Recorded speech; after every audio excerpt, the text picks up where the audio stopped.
What's going on? What's going on, guys? Wow. Welcome back to a live broadcast of Kidney Disease Education Moment. This has been the last 45 minutes to an hour has been really harrowing. My daughter was in a car accident, and I had to abruptly stop my last broadcast with my guest, who I definitely apologize to, and prayerfully we can reschedule that show with Trish Phillips. The devil is busy. And so fortunately, when I was on my way to pick my granddaughter up, my daughter called me and told me that the police had came and no report was needed and that they could go on their way. She's okay. I'm just looking at, she just sent me pictures of her car, the damage. It's to a driver's side. It's really messed up, but thank God she's okay and she's able to drive away. Now, this broadcast, since I had Trish Phillips and we were going to talk about her story and kidney transplant, I just wanted to kind of keep going on along that topic. And here to help talk about this, we have a host of people to help me talk about kidney transplant, a treatment for kidney disease. A great group of people. We got joining me all the way from Hooper, Utah, host of the hit show Warriors Quest, Jared A. Brown. Hey, Jared, how you doing? Hey, I'm doing well, brother. Thanks, man. Yeah, and without further ado, we have kidney warrior, transplant recipient of, I believe, 2 or 4 years. She'll tell you. Host of the hit show Lisa Baxter Show, and also been on dialysis for 12 years, Lisa Baxter. Hey, Lisa, how you doing? Hi, Lisa. Alive and kicking, alive and kicking. How y'all doing? Pretty good, pretty good. Thank you for joining this ad hoc post show. As you heard, I tried to get my regular guest back, but I know she mentioned she had to work tomorrow and other things to do. So I definitely look forward to bringing it back.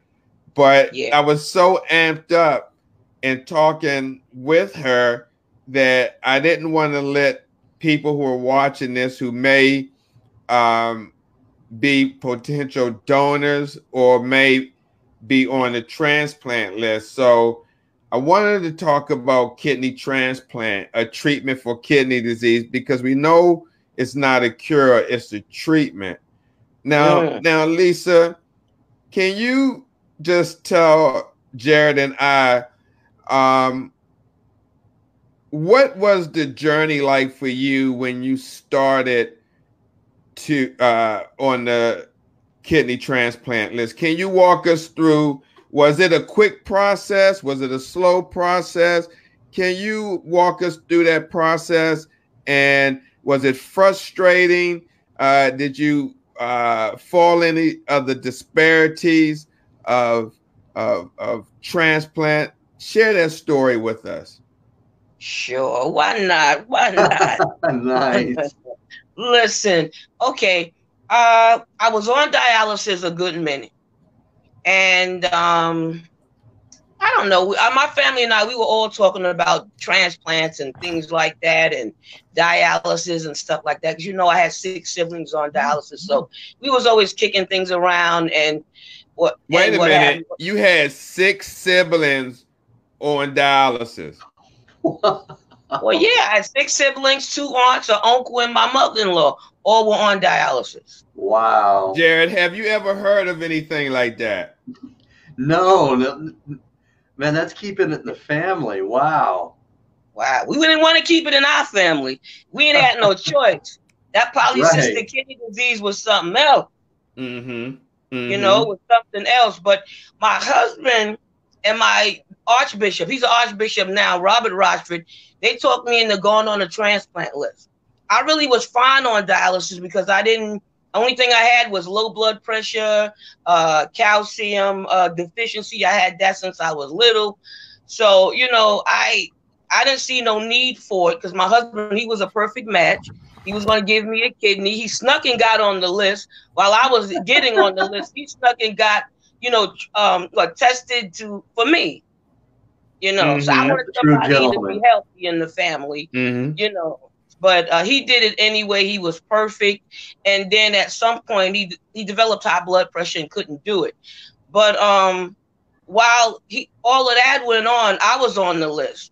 And because of the years of being on dialysis pushed me to the top of the list. So I was like number 4 or something like that, they were telling me. No, I understand that, but when you went for testing, what was that process like? Oh, that. Okay, all right. Let me drive you up in there. All right. Well, you remember when you go for like the blood and you know, the constant going and you know, talking to your coordinator, because you always got to talk to the coordinator, listen what the coordinator says and everything. I went to get on that treadmill thing, and you know, they give you all of those different tests. I'm running and carrying on out of Stress breath, test? whatever. Yeah, the stress test. And they shouldn't have picked that day, but no, everything came out all right. You know No, what I mean? but right, but how long did it take you when you first started the process until you got on the list? How long did that take? I'd say it didn't take long. It really didn't take as long as I thought. I'd say about maybe 3 or 4 years. I wasn't on the list that long, and I wasn't trying that No, no, hard. no, no. I think you misunderstood me. I said, wait a minute. So from the time it took you to start the process for kidney donor, it took you 4 years to get on the list. No, I waited about that long. You Right, waited but how 4 years, long did it but take you to go through the process to actually get on the list, the whole blood routine, everything, the Ah, test? okay. I feel you. I feel you. All right. I say about. Well, it was going fast until I ran into some snags. You will run into some So snags. what was those snags? That's what I want to hear. All right, let me get. Okay, you should have said If it's snag, and then okay. I would have gave it to you. Now the snag thing was, they saw on my one of my sonograms for my breast, they saw a shadow, and they wanted to biopsy, and the guy wouldn't biopsy a shadow, so that was one. I went to the okay. GYN, and the GYN said she didn't get it all. And then they thought I had breast cancer, all kind of crazy stuff that I didn't have. And believe it or not, this week I have to go for another sonogram for my breast. They keep saying they don't see anything, but they aggravating me, and I already got the transplant. But just to be sure, I'm going. But I didn't like the fact that, you know, going through tests and then they made mistakes. Now, she said she didn't get enough. I already jumped on the table. I don't know, you ain't not a woman, but I don't like that, and I don't like the dentist. So you got to go to all of these different things that you Right. have to deal with. Right. And that bothered me because they All messed right. up on the test and I had to do it over. Wow. So we have another person here to join us to help talk about this topic Okay, is good. Don P. Edwards, Executive Director of New York Champion CKD. Wait a minute, I'm sorry. New York State CKD Champions. What's going on, Don? Sorry about that.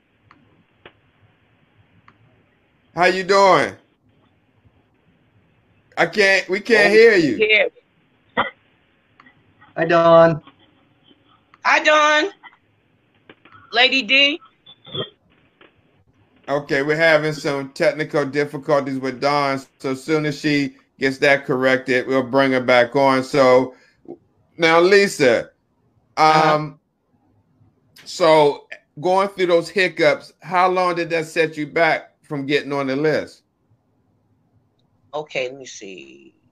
I say maybe because I got upset and then I was dealing with my husband who had cancer, stage 4 colon cancer. So between trying to get those tests done, still doing dialysis, holding a full-time job, and going with him with his chemo, I say maybe a year or so. Because even after he passed away, I didn't really get called to a year later after he passed away in 2015. So it took you from the time you first started to get on the list a year to actually get on the list. Yeah, because I think it was like 10 years. 10 years when it was 10 years before I got the I was on 10 years on dialysis, and I didn't get it to, the 12 years. So it was like 2 years, I'd say, all together. That it took you to get on the list? I think you're misunderstanding what I'm saying, Lisa. How long from the time you started the process of Steve, I got you. No, Steve, I got you. I'd say the process of, you're talking about the test and all of that. When I completed everything and I was on the list. Right. All right. I say that was 2 years, and then 2 years after that was when I actually got the kidney. So 2 years. So it actually took you 2 years to get on the list.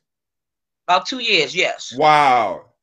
Hey, Jared, what do you think about that? Wait a minute. Before you answer that, let's bring back Dawn P. Mormon, see if she has her technical difficulties straight. I hope so. Hey, Dawn. Hey, can you hear me? Yeah, absolutely. Hey, we can hear you, Lady thanks D. for joining us. Hi, Dawn. Hey, everybody. Hey, so Jared, what do you think about that? I mean, have you met any warriors on your show that it took less time than 2 years or more than 2 years to get on the transplant list? Many of the warriors I've interviewed, it's taken well over a year and a half or so. So 2 years doesn't sound too long, but and I can't name any names, but I think there have been some that it's taken less. Don, could you answer that? To that? How long did it take you when you first got your transplant from the time to start the process to get on the list? It didn't take long. I would say it took about, boy, I got to try to remember back that far. I would say it probably took a few months after all of the tests and everything were completed for me to be active on the list. But I waited 7 years for my transplant. I waited 7 years to be. You waited 7 years, but it took you about several months just to get on the list? Right, yes. Lisa had mentioned she had some hiccups along the way. What about you? Did you have any barriers or anything that kind of got in your way when you started that process? No, I was young and I was healthy, and I didn't have anything, any other comorbidities or no other diseases or anything. So when I went and got all of the tests done, everything went smooth, and so that didn't inhibit my progress, to getting on the list. I just had to wait so long for a match. So Lisa, before you got on the transplant list, after your husband and who you say else talked you into it? The pastor? Archbishop Robert Rochford. Archbishop Robert Rochford. Okay. Did from that point, did you try to look for a living donor, or was that in your mind to seek a living donor? Well, 4 people at my job had offered. At least they came to me and asked me that, did I want them to do it? And, I spoke to them about it and told them that's a serious thing. If you really want to do it, I would take it. But I told them about the tests and the things that they go to. I just didn't want them to want to be a hero and not know what it would take. I gave them the information of Mount Sinai Hospital. I also told them, what it would take. And it dwindled down from 4 people to 1. And then the 1 looked like it ran and got scared. But I did understand. And at the same time, I felt good that they even wanted to try. right? Lisa, Was did you it? say Mount Sinai Hospital? Yeah, That is awesome. yeah. Wow. I So love that Lisa, name. was that discouraging when you saw that? I mean, in the beginning to see four people uh come forward and then hide the window like that. What was that discouraging to see that? No, no. I was a little bit surprised, but I didn't really understand because that's you talking about an organ, and I think one of them only had one child, and people want to have more children. The other one never got married. So I understood that. Like I said, I was healthy on dialysis, except for the passing out once in a while and the low calcium and things of that nature. I really was healthy while I was on dialysis. I lived a full life while I was on it. I didn't let it Mhm. kill me or take me out. At least I Mhm. tried everything I could. Okay. So Don, let me ask you Mm. a question. You just heard Lisa say she had four people step up and it kind of dwindled. And Lisa was saying that one of them had kids and, kind of like said, if you want to do it, fine. If not, fine. But they came to her.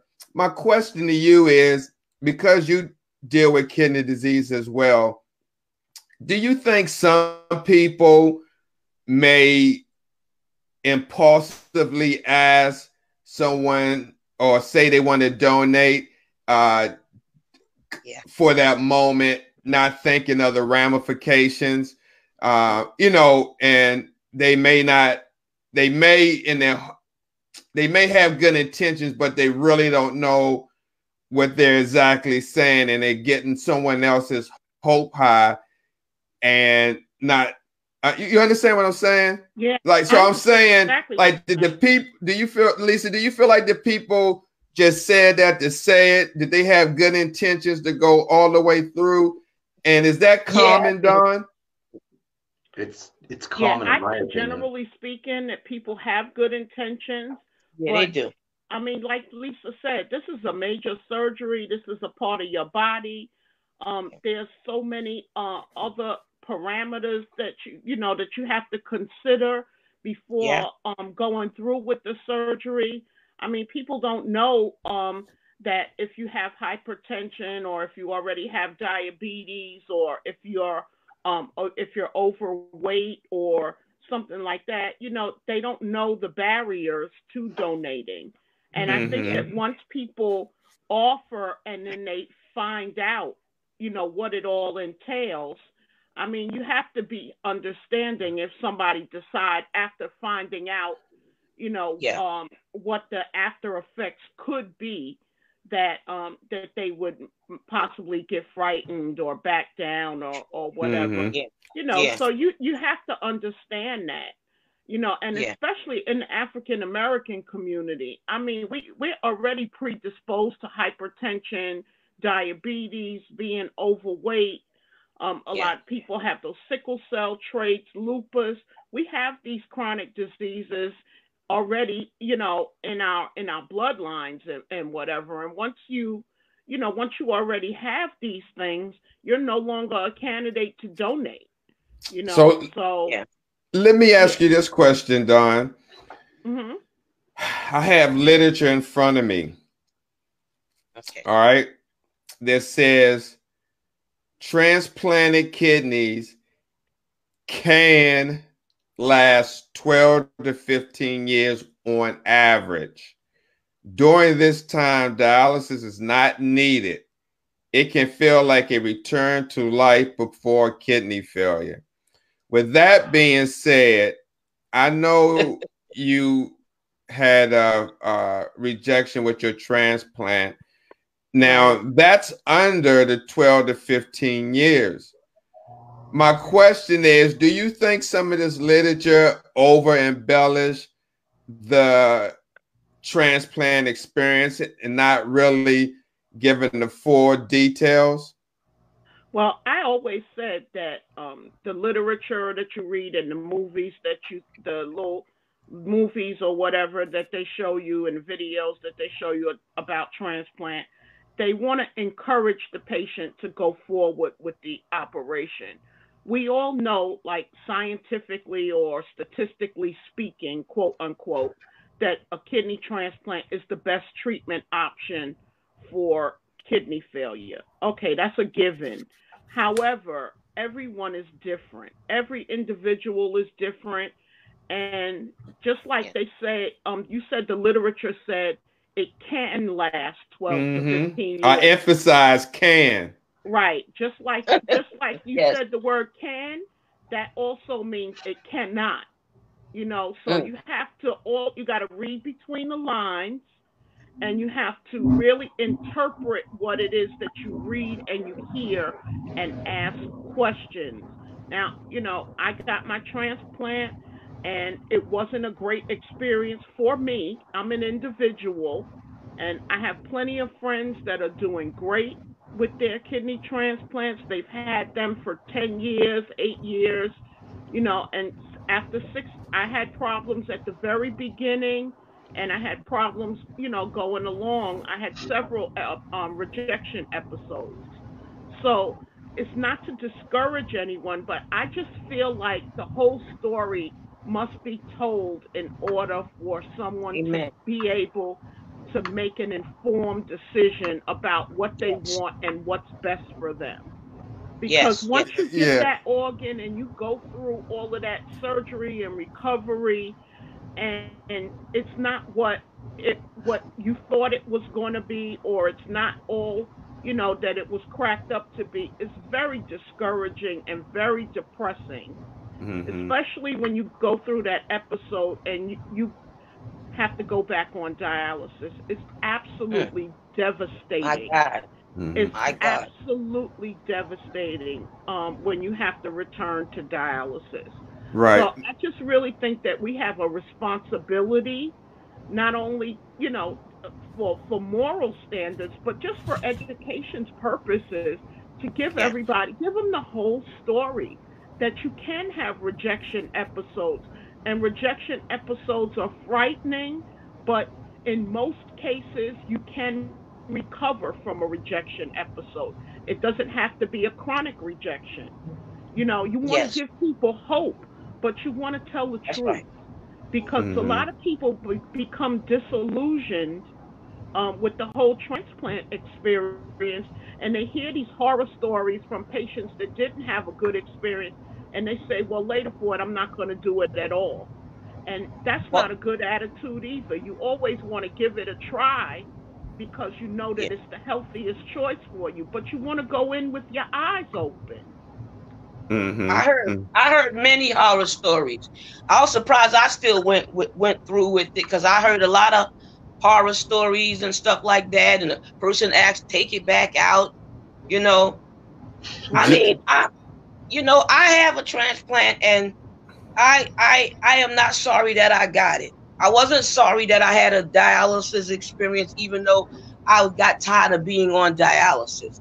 I made sure I still lived regardless. But the kinks that you get once you get the kidney, it's some kinks. That's why I went live on one of my shows and I showed them the thing in my neck, the thing with the tubes everywhere Right. they went. I went. Good. I like being graphic. I showed when I was on dialysis. I showed when I got the transplant. Tubes in my nose. It wasn't an attractive sight, but I wanted to be the guinea pig to show them this is what you might go through. Even when I wrote my books, this I is like what that. you might deal with. Yeah, you got to sometimes you got to be You raw. have to do it that way. We have to be You well do. informed. You do. Jared, Jared, when you hear stories like Dawn and you hear Lisa's story, and then on the other end, you hear stories like one of your guests, Will Mustafa, who had 4 kidneys. What goes through I your love. mind? You're kind of like in the middle. I mean, what goes through your mind when you hear one story where maybe someone doesn't have access to get multiple organs like that, and then you hear a story where a gentleman has 4 transplants? I wish I had all the answers, and I wish that God gave me all the answers. Sometimes life would be easier, but I'd like to think that God knows us better than anybody, and that Dawn is such an amazing person, and the way you explained what happened in your experience with rejection, I just admire your strength and your toughness, Dawn. I mean, honestly, I think that, and I can't answer why God allowed her to have a rejection. I don't know why that happened, but I do know that she sounds like she's become stronger. And for Lisa, for having been through what she did for 12 years, I have a lot of respect for you. I mean, wow. I mean, a kidney warrior through and through. And I think that each story is a little bit different. And I don't know why things happen. And I don't know why the universe gives us certain things and why the universe doesn't give us certain things. But I think that some of us either become better because of what, the cards we've been dealt, or some of us become bitter. It's all really on how you react. And I think that these ladies have reacted very well. Absolutely. Absolutely. Hey, Don, when you first started the process for transplant, did you seek out to any of your relatives? No, none of my relatives were eligible candidates. I have a small family. I only have one biological sister, and at the time she was too young, and she's pre-diabetic. Both of my parents had hypertension. My biological father had already had strokes. My stepfather was on dialysis. So I didn't have anybody to ask. Wow. So I just had to go for Right. what I know and get on the list. Wow. Right. I had this literature on my last show pertaining to African Americans and transplant. So, Don, what you just said about you couldn't go to your family because they may have had their own health issues. Same with Lisa with polycystic kidney disease, and so no wonder that the need for organ is going to be higher, and that Right. the pool for donors is going to be lower. Correct. Wow. And if that's the case, I mean, can we say that if it continues to go like this, nothing can really be done about that? Because if these issues occur in African Americans, like diabetes, hypertension, lupus, um, sickle cell, or any other chronic disease that may cause or may put you at risk for kidney disease, will there ever be a time where it will be an equal match of recipients and donors? I don't think so, Steve. Not unless we as a society get healthier. I think that there's a lot of Well said. economic and social reasons that we're in the health crisis that we're in now. We got to think about, like we talk about this all the time, that we live in a microwave society where we're doing our food shopping, in Family Right. Dollar, or we're eating all of the wrong foods. We're going to the Yeah. fast food and we're eating a lot of takeout. All of these things, Wow, Right. that's what you they lead to an Exactly. unhealthy lifestyle in the first place.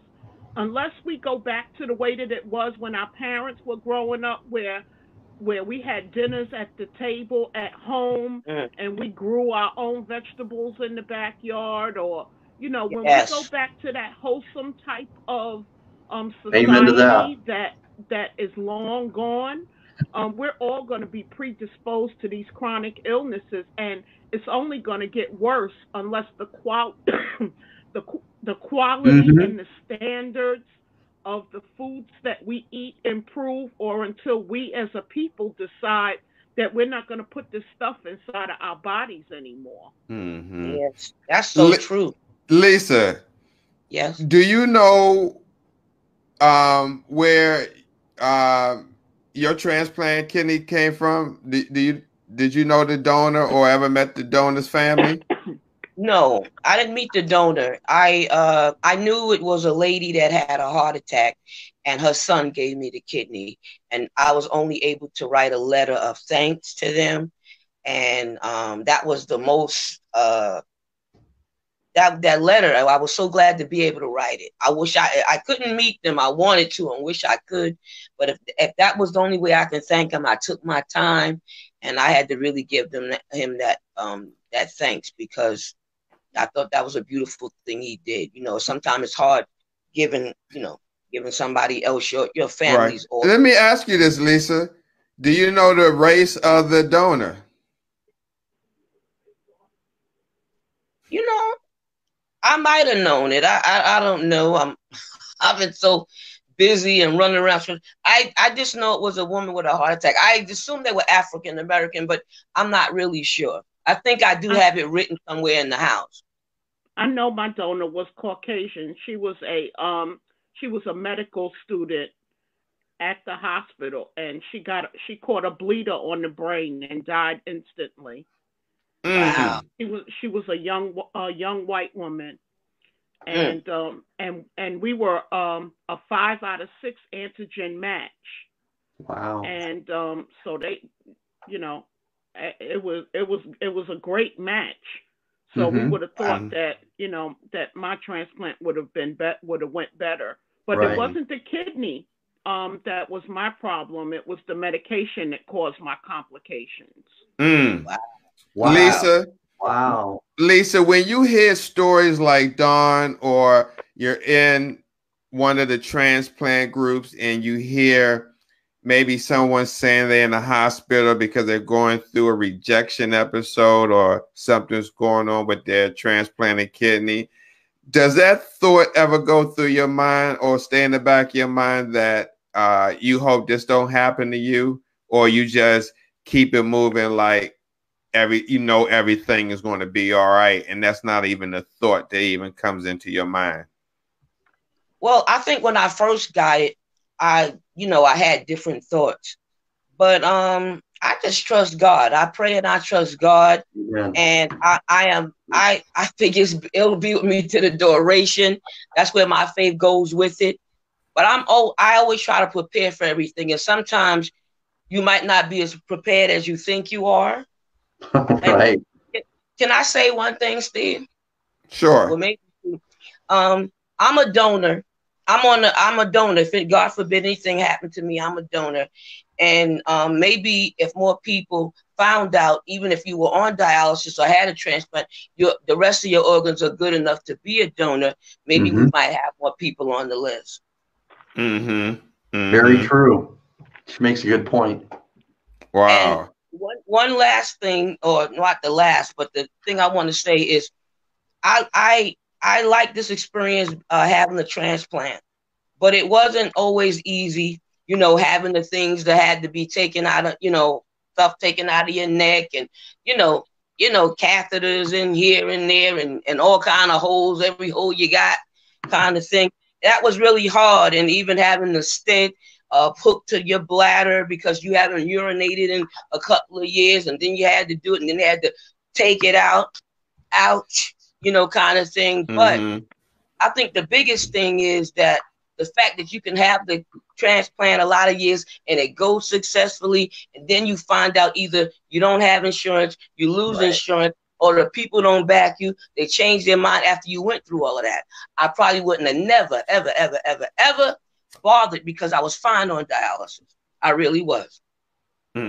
So if you're, God forbid, if you were to have a rejection, had to go back on dialysis, you would be okay with that? I would have to live with it like I lived with it on 12 years. Sure. You know what I mean? Would you do home dialysis? Me? Yes. No. I like being in the center. I always did. Hmm. My siblings did it both. I never wanted to try home or anything like that because I didn't want to take my husband through that. We both had jobs. We worked very hard. I didn't want to have him to watch me like another job. So I didn't have any problem with going in the center. I really didn't. If it was dirty, I just would leave or go to another one or find one that worked. Right. So let me give you some hope, Lisa. I mean, not to say you don't have it. All right. I don't want to say it like that, but I know I asked you, do you have doubts about your kidney rejecting because you may hear other stories? Well, I want to give you a story of a gentleman who's watching this broadcast right now. Right. He's in the state of Maryland, Western Maryland. He's the longest living transplant recipient, African-American, in the state of Maryland. His name is George Franklin. It's been, I believe, 44 years. 44 years, I think. Yeah. 44 years, Lisa. Wow. And to anyone else watching who's had a transplant, this gentleman, I mean, he has a great attitude towards life. He's taken care of right now, or he's adopted Oscar Howe, part of Brenda Cortez's How the Owl series. That's so cool. Oh, yeah. Right. All right. Yeah. And Trish Phillips, she had How the Owl with her, but because of the unexpected situation that happened with me, we didn't get the opportunity to meet him as well.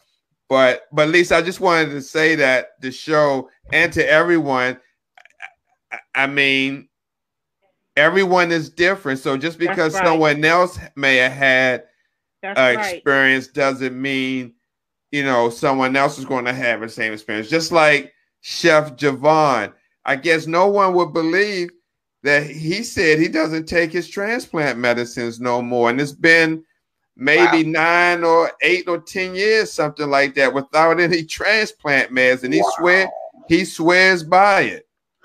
Wow. See, that's the important piece that we always got to remember. And that's why I encourage patients to go forward and get your testing done, get on the list and give it a try, because everybody's different.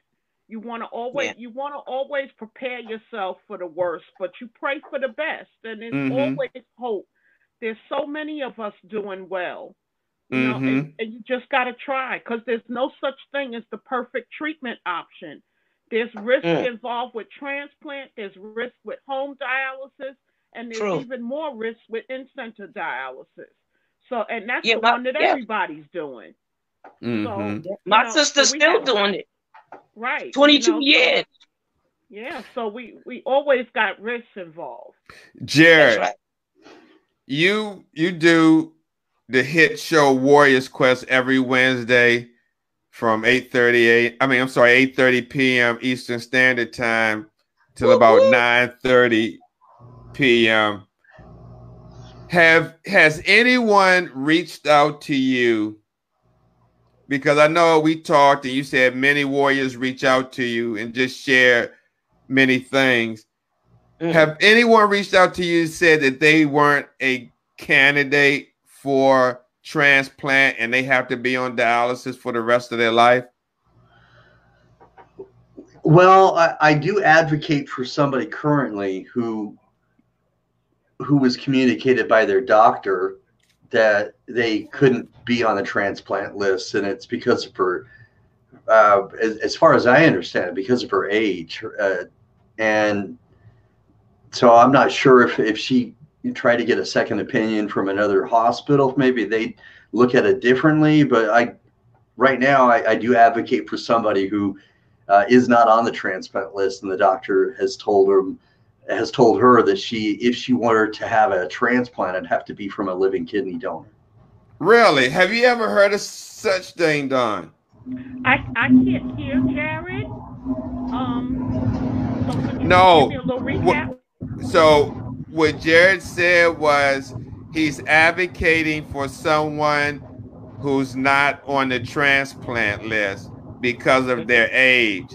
And the doctor said the only way that she could get a transplant if it was from a living donor. Have you ever heard of such thing?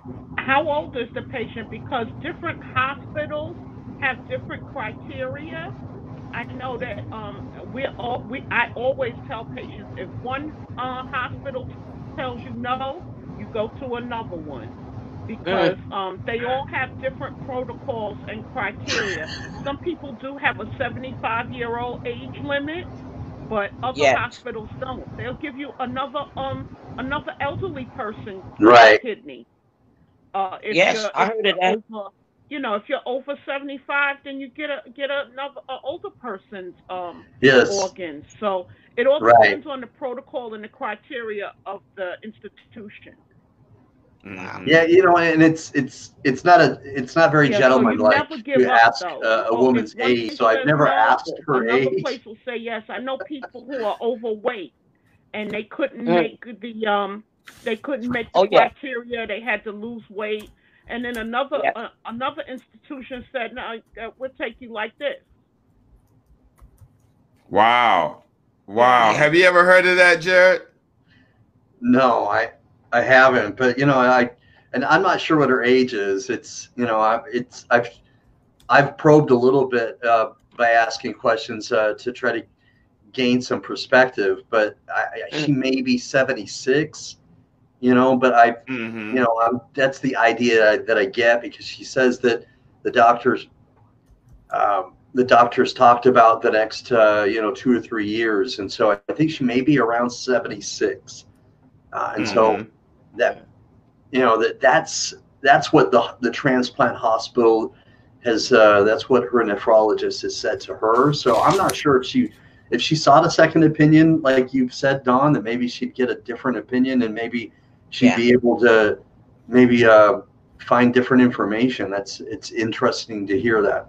Mm-hmm. Yeah. So, Or go so, to another state or get on a different list.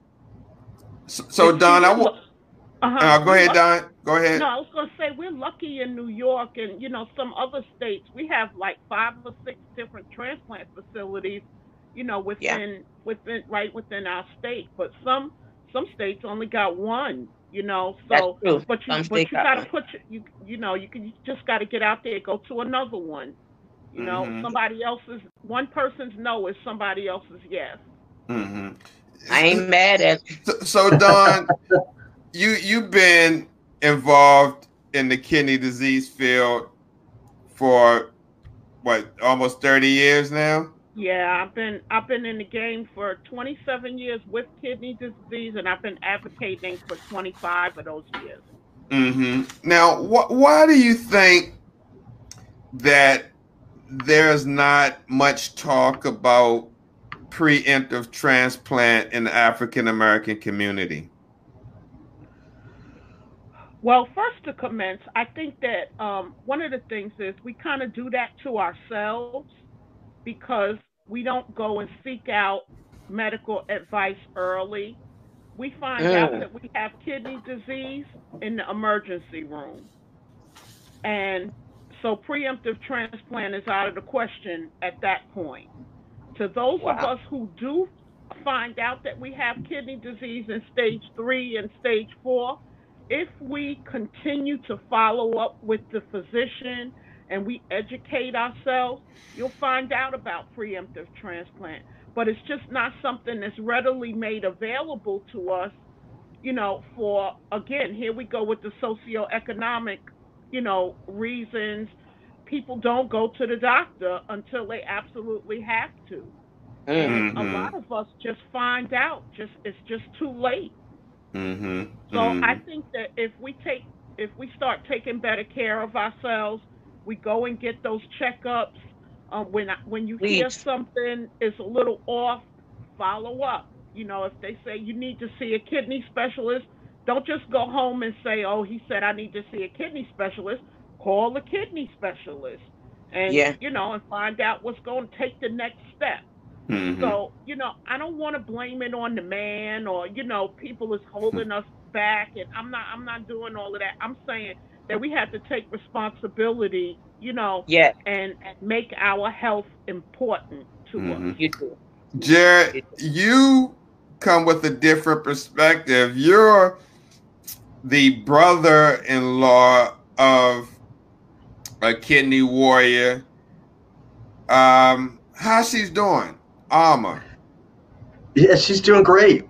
She's doing really well. I mean, she Mm-hmm. takes her immunosuppressants, anti-rejection pills, and she's relatively healthy. I mean, she has had maybe a cold, maybe a couple colds, maybe a flu or something, but Mm. she's relatively well. And she's unbelievably has just a great attitude. Just Mm-hmm. a really good attitude, and and they just had to. Their daughter was visiting for the holidays. Their daughter goes to uh, U UTEP in El Mm.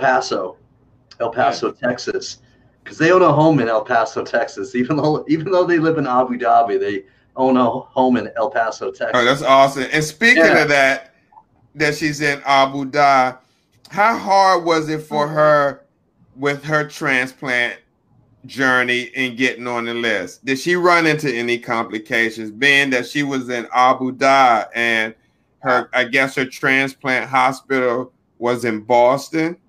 Right, it was in Boston. Yeah, and they spent a great deal of time trying to choose or pick, which hospital they wanted, and they finally decided they wanted that hospital, Boston General Mass, I think is what it's called, and Mm. she had to fly all the way to Boston, from Abu Dhabi, and after the transplant, she stayed there another like 3 months or so after the transplant and was set up in a really nice, more or less suite, for the next couple of weeks. And then she stayed in a hotel for the rest of the time. But Mm. Wow.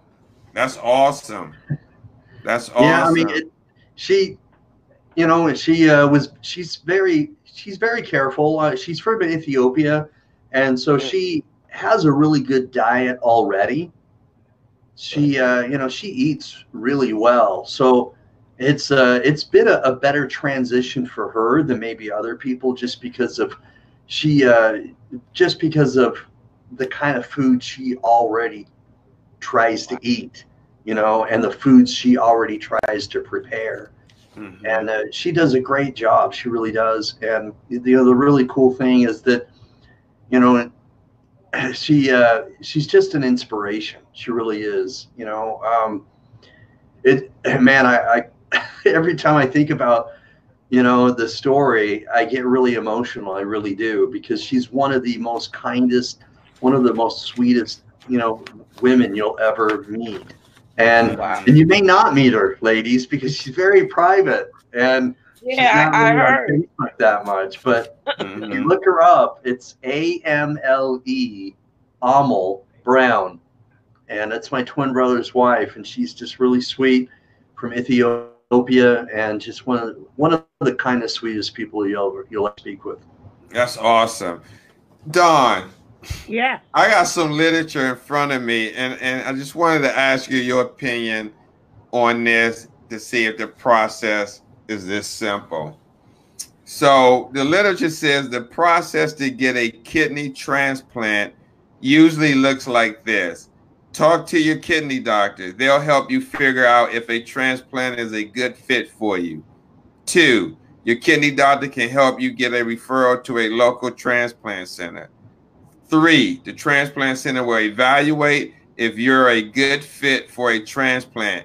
This takes a lot of tests and doctor's appointments, as there are many things to consider. 4, either find a living donor or wait until it's your turn on the list. 5, get your surgery. Is it that just that cut and simple 5 steps? I mean, when you look at, I mean, in the grand scheme of things, they pretty much gave you a White Castle instead of the Big Mac that it really is. But Mhm. pretty much that's the basics of it. But that But that's the transplant, basics, but they yeah, don't tell you that each one of those steps there could be hiccups along that way. No, they didn't. Okay. I didn't hear you say that. Well, and of course they're not going to say that, but do you think? I wish more people would tell people about the hiccups, though, because if they told people more about the hiccups and then they didn't happen, then they actually are they feel much better about the process.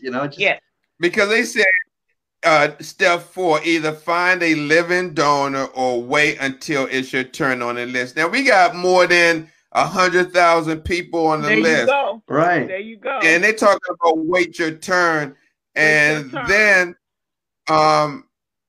you got people like Jared and his brother advocating to find a living donor for someone. Yeah. And you got many people doing it. And I guess my point is they make this look really simple. Well, and that's what I was telling you. They just, they oversimplify these things. They really do. When I was back in the cut 90s, and dry, right? They would show these videos of a person packing their little suitcase, getting ready to go to the hospital for the transplant. And then the next scene, they're out tossing the football with the kids and everything. Right, they're out on a picnic or something. Like that. When I had my transplant, I thought I was going to come home and I was going to go outside and play with my daughter and everything. Mm-hmm. And man, I couldn't walk for weeks. And, I had that Foley catheter coming out of me. And then after they pulled the catheter out, I was wearing the pins for weeks because I was peeing all over everything. Mm-hmm. So they're not going to tell you all of that. I mean, that's why I'm telling. That's why it's so. These shows like what we're doing here. That's why these things are so important because you got to get the real story. You cannot have this false sense of security, thinking that you're going to jump up out of the bed with this kidney and you're going out and you're going to ride horseback. Right. You can't. It's disillusioning. And when it doesn't happen like that for you, then people got anxiety and depression, and they're thinking they're doing something wrong, and they're blaming themselves. What's wrong with you? And everything. Yeah. They don't tell you that you're going to need a visiting nurse, or you may need a home attendant, because I never had a home attendant in my life. I didn't want one, but then I noticed I couldn't do certain things, and I had to agree. And they would not let me out of the hospital until I did, because once they found out my husband passed away, they said, "Oh no, we can't just let you go home like that." And then you can't go home like that. Yeah. Mm-hmm. Then Wow. The transplant didn't keep me in the hospital. It was something that went wrong. I hate to say it, with hemorrhoids, and I kept telling them what to do, and they wouldn't listen to me. So that made me stay longer. I would have been out. I think I ended up there 2 weeks. Mm-hmm. Dawn. Yes. Let me ask you a question. Do you think? Well, no. Let me ask Jared this question. Jared, do you think some donors may regret their decision to give an organ after it happens? Wow. Well, that's a tough question to answer. I think there's probably a small percentage, because everybody may look at it differently, and and just like a recipient may have problems after transplant, the donor also may have some issues, and after having had those issues, if they persist, then that person may certainly start to maybe have some sort of resentment, maybe even, feel poorly about the decision. So I certainly think that may be, I think that I don't know what the percentage is, but I certainly think that's very probable. Mm-hmm. Absolutely. I mean, Dawn, this is a surgical procedure, right? And there are risks to surgeries. Whether you're a recipient or a donor, you're still at risk. Absolutely. I mean, I know they do it laparoscopically. I believe they put them in laparoscopically, but I think they remove them laparoscopically as well. But I mean, there's always the chance for bleeding, infection. There's a whole myriad of complications that could arise. You're removing an organ, so I mean, there's complications that could arise, and I would imagine that that's why the government has made provisions in the Medicare Act that for a person that donates an organ, if they would turn around and need an organ, that they would go directly to the top of the Right, list. and just This skyrocket situation back must up. have Thank arisen, God. you know, it must have arisen in the past in order for them to make a provision like that. Yes. And now they have legislation that recently came out that for the donors that need child care costs and Yeah. their salaries, they're going to be able to retain those while they're Yeah. out convalescing after donating an organ. We have to remember that these people are electing to have a part of their body removed, and there Yes. are absolutely complications that can arise as a result of that. Mhm. So provisions have to be made for these people. And Absolutely. I'm quite sure that if a Sure. person has complications, after donating an organ, they would probably feel some kind of way, or I don't want to say regret. That's a strong word, but yeah, I'm sure if somebody is feeling bad afterwards or they're sick and they need a kidney themselves, they would regret giving it to another person.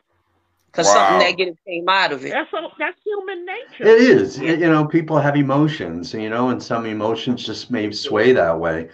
I would hope that with everything, Don, you said it earlier, and I and I think you said it very well, is that you have to have hope.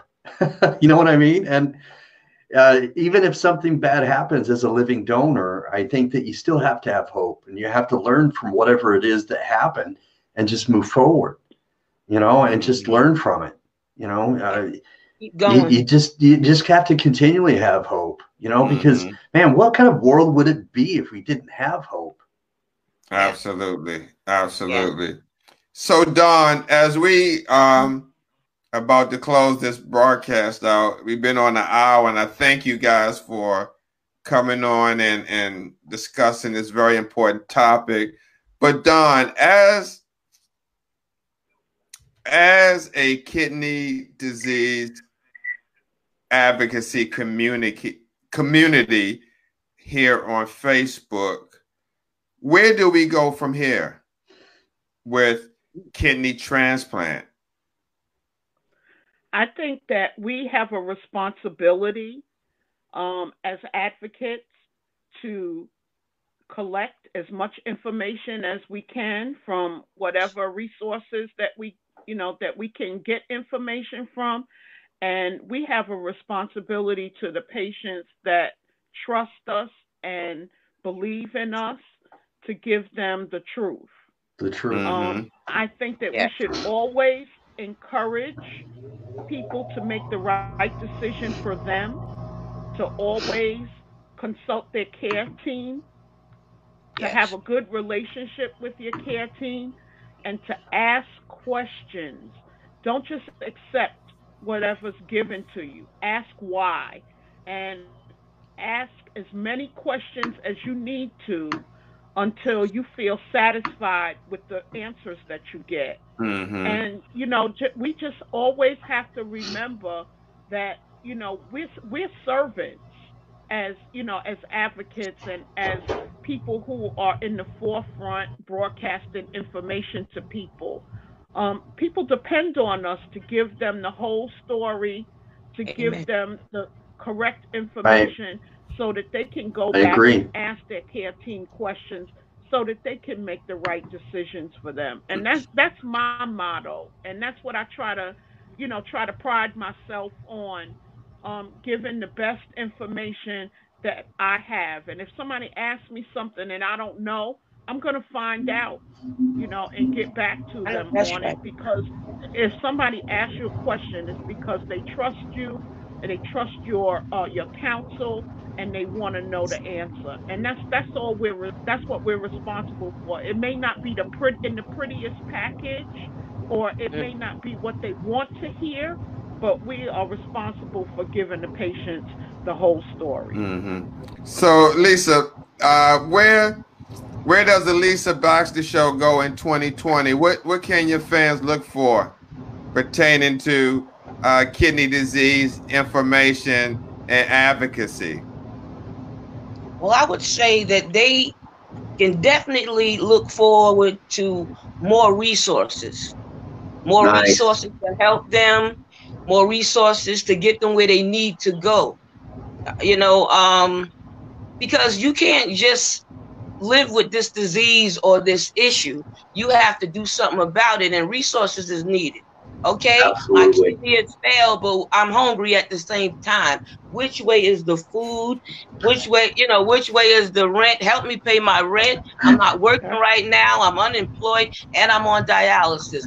The Lisa Baxter Show is going to give you the 411, the 1000, and I'm gonna give you everything. I'm coming with every barrel this time. So look forward to new stuff, better stuff, more guests, and always the truth. And much love. All right. All right. Oh, absolutely. Jared, how about Warriors Quest? What can we see from the Warriors Quest in 2020?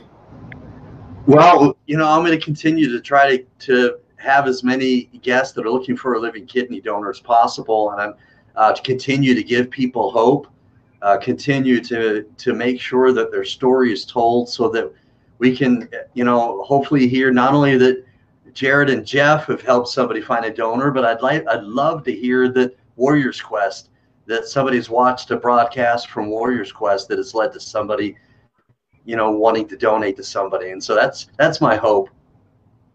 That's good. That's good, man. We're definitely looking forward to seeing a lot more guests coming on the show. Hate to see more people come on because that shows you how serious the problem is. But at the same time, at least we have a platform to help them look further to find that gift of life, or spark someone to maybe donate to someone else, right, in their area. This is really big, and I would never have thought that I would be on a panel of us talking like this 2 years ago. Somebody has to do something. I mean, we just can't sit back and let this just keep going and say dialysis is the like norm. The Justice League. This is like the Justice League of America. I'm not going to accept the Super Friends, right? Right. All right, guys. Well, we'd like to thank everyone for tuning in at this late hour. I know people have to work tomorrow, so I'd just like to thank everyone for joining us. Jared A. Brown, host of the Warriors Quest, Lisa Baxter, host of the Lisa Baxter Show, and none other than Don P. Edwards, advocate and CEO of New York State CKD Champions. I got it right? You got it right. All right, guys. Thank you for watching. We see you again. Thanks, guys. Good night. Good night. Good night. Good night.